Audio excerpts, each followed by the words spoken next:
माझ्या प्रिय भक्ता, स्वामी तुझ्या अंतःकरणातील प्रार्थना ऐकत आहेत. तुझ्या प्रत्येक इच्छेला ते आकार देत आहेत.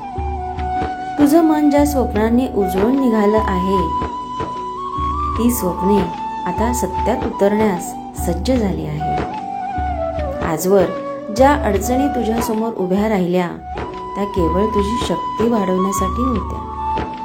आता स्वामी समर्थ सांगत आहेत तुला, सर्व इच्छा तुझ्या पूर्ण होणार आहेत. तुझ्या जीवनात यश, समृद्धी आणि आनंदाचे दरवाजे उघडत आहेत. प्रत्येक दिवस तुला नव्या संधी येईल.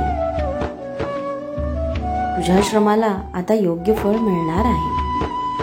ज्या मार्गावर तू चालत आहेस, त्या मार्गावर देवांचा आशीर्वाद आहे. तू जे विचारशील ते शक्य होईल. तू जे साध्य करशील ते तुला लाभेल. कारण तुझ्या अंतःकरणातील श्रद्धा हीच खरी शक्ती आहे. तू विश्वावर विश्वास ठेव, देवावर श्रद्धा ठेव आणि स्वतःवर निश्चय ठेव. कारण जेव्हा निश्चय आणि श्रद्धा एकत्र येतात, तेव्हा चमत्कार घडतात. तुझ्या भोवती एक सकारात्मक ऊर्जा निर्माण होत आहे. याच ऊर्जेमुळे तुझ्या जीवनात सुख, शांती आणि समृद्धी येणार आहे. आता भीती, शंका, दुःख मागे सोड. स्वतःला सतत सांग, मी यशस्वी आहे, मी समृद्ध आहे, माझ्या सर्व इच्छा या पूर्ण होत आहे. हे वाक्य तुझ्या जीवनात वास्तव बनेल. तेव्हा प्रिय भक्ता, विश्वास ठेव. यश आणि समृद्धी तुझ्याकडे येत आहे. आता तुला फक्त उघड्या मनाने त्याचं स्वागत करायचं आहे. तुझ्या जीवनात आजवर किती संकट आले असतील, किती अडथळे आले असतील, तरी विसरू नकोस. स्वामी समर्थांचा आशीर्वाद तुझ्यावर आहे. स्वामींचं नाम हेच तुझं सर्वात मोठं शस्त्र आहे. ज्या क्षणी तू संकटात अडकशील, त्या क्षणी फक्त अक्कलकोट श्री स्वामी समर्थ हे नाम घे.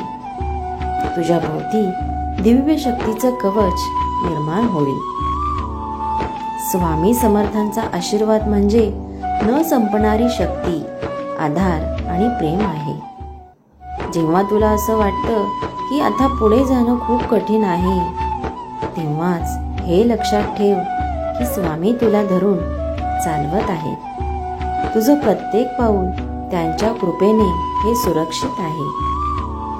तुझ्या घरात आनंद, तुझ्या मनात शांती आणि तुझ्या जीवनात समृद्धी ही सर्व स्वामींच्या कृपेने, त्यांच्या आशीर्वादाने येत आहे.